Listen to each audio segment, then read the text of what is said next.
پسندیدہ یہ لقب ہے ام ابیہا۔ ام ابیہا کا مطلب کیا ہوتا ہے؟ باپ کی ماں۔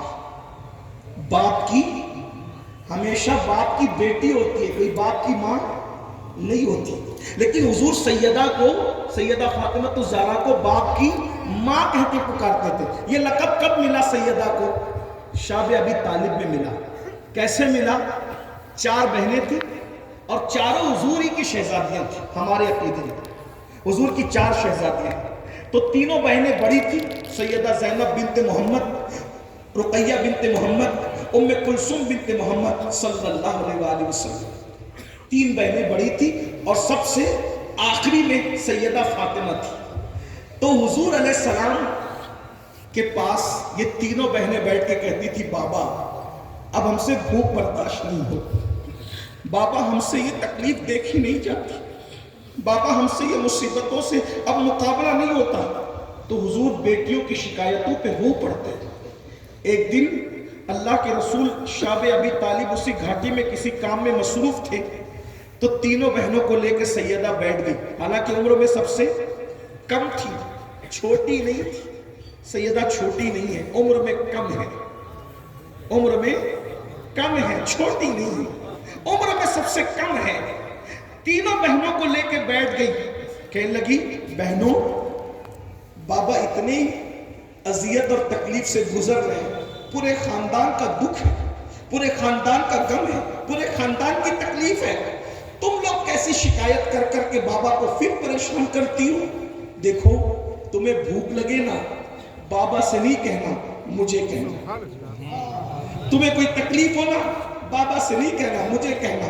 اور جب بابا آئے نا تو جھوٹ موٹ کی ہنسی منہ پہ لایا کرو تاکہ بابا کو کوئی تکلیف نہ ہو۔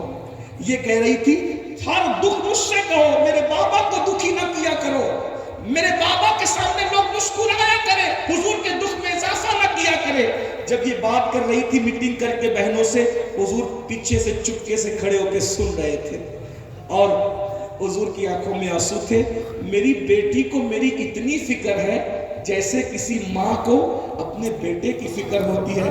تو حضور نے سینے سے لگا کے کہا، تو میری صرف بیٹی نہیں ہے، تو تو ام ابیہا ہے، تو تو اپنے بابا کی بھی ماں ہے میری بیٹی، تو تو اپنے بابا کی بھی ماں ہے۔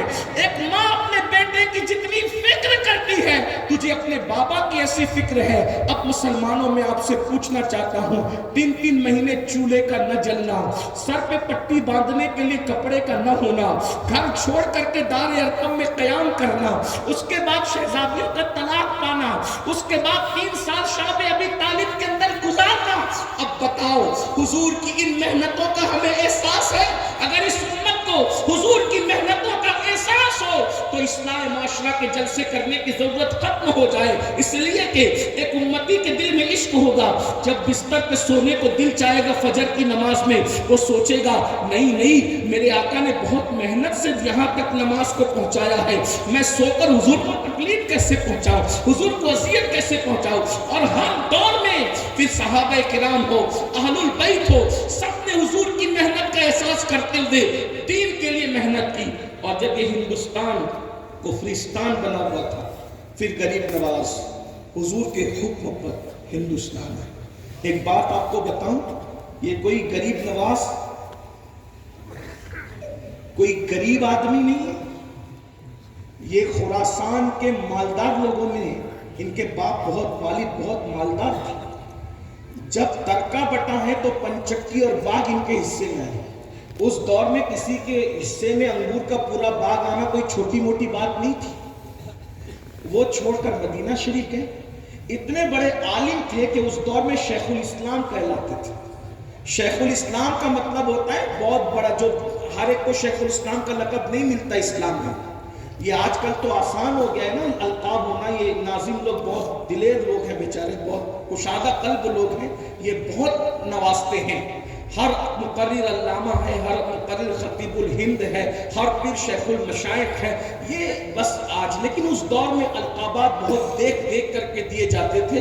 پہلی بات تو چھوٹے لوگ بڑوں کو القاب دیتے ہی نہیں تھے،